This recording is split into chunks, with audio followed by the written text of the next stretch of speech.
touch, I could with just one touch, I could feel my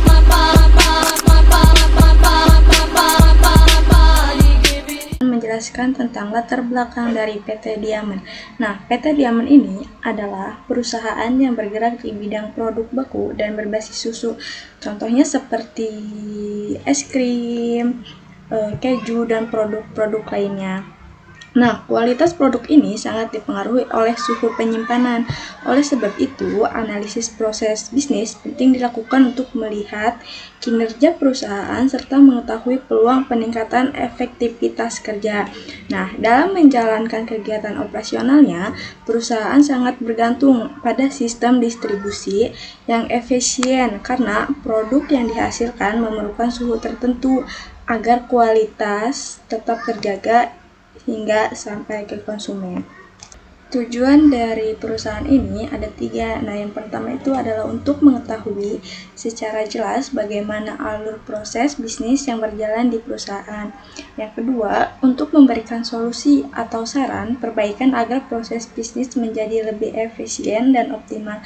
Dan yang ketiga, untuk mengidentifikasi kendala atau masalah yang terjadi, terutama dalam proses distribusi produk.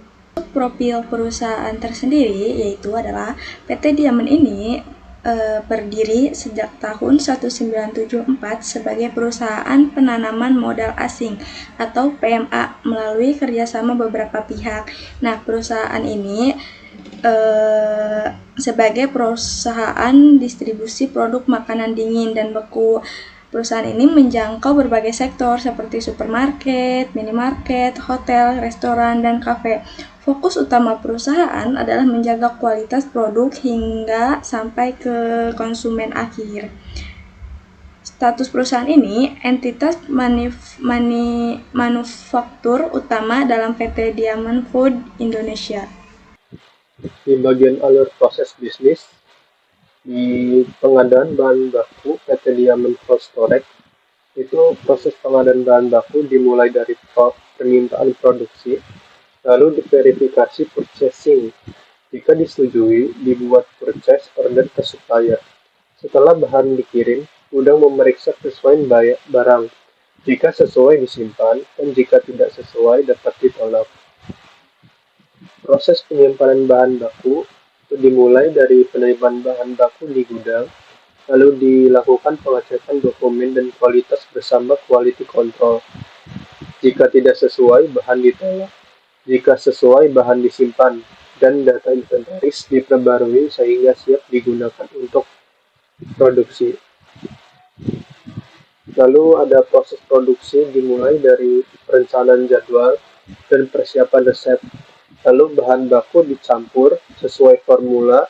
Setelah pasteurisasi dan pendinginan, kualitas produk diperiksa. Jika sesuai, produk dicetak, dibekukan, dan dikemas. Lalu disimpan di gudang produk hingga jadi siap didistribusikan. Ada proses penyimpanan produk jadi. Itu dimulai dari verifikasi dokumen, pengecekan kualitas produk di gudang.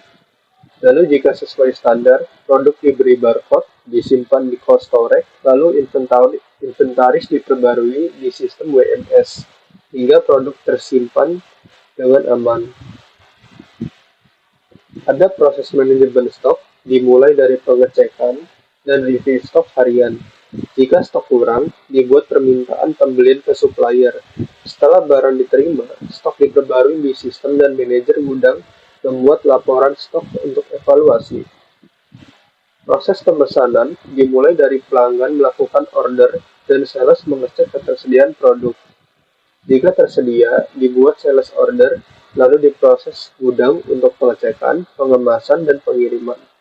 Setelah barang diterima, bagian keuangan melakukan penagihan hingga pembayaran selesai.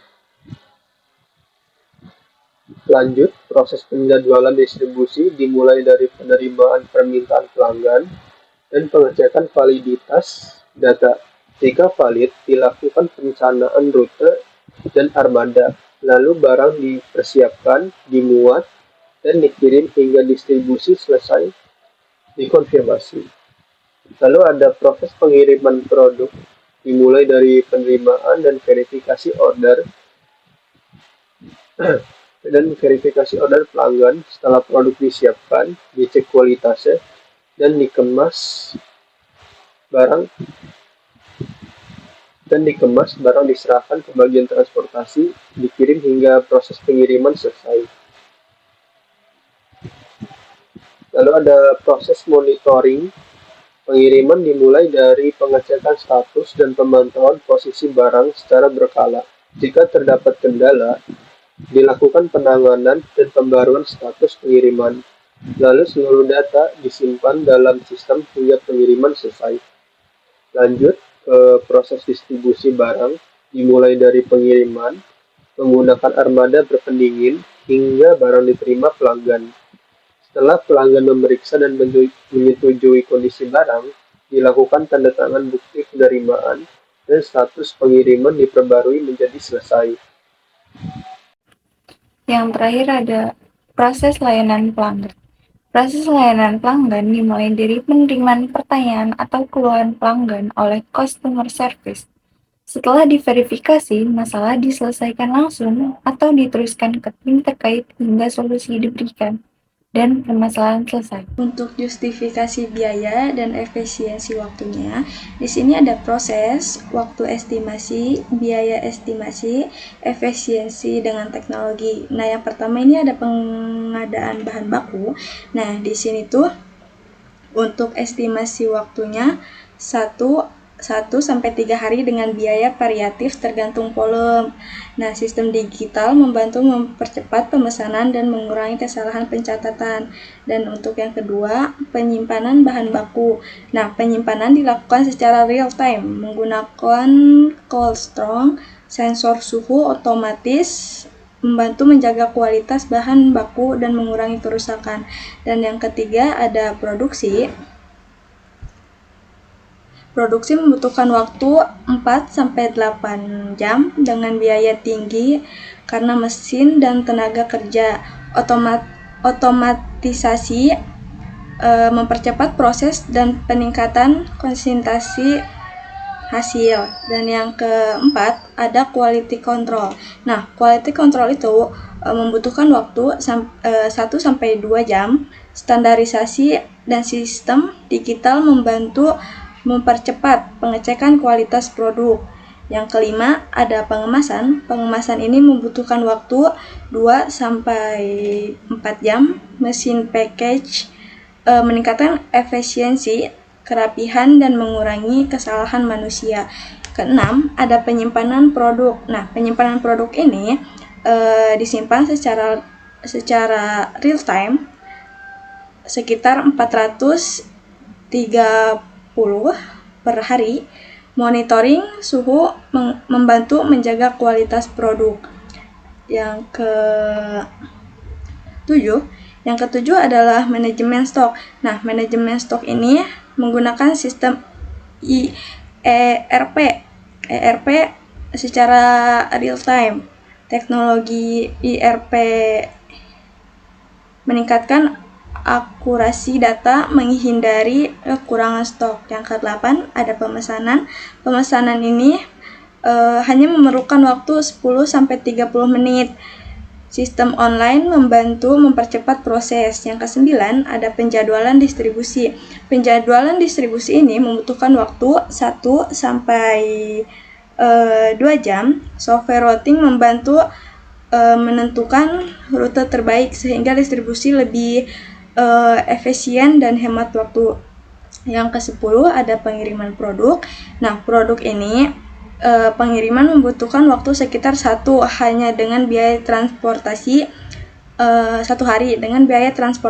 2-5 juta. Optimasi rute membantu menekan biaya distribusi. Yang ke-11 ada monitoring distribusi.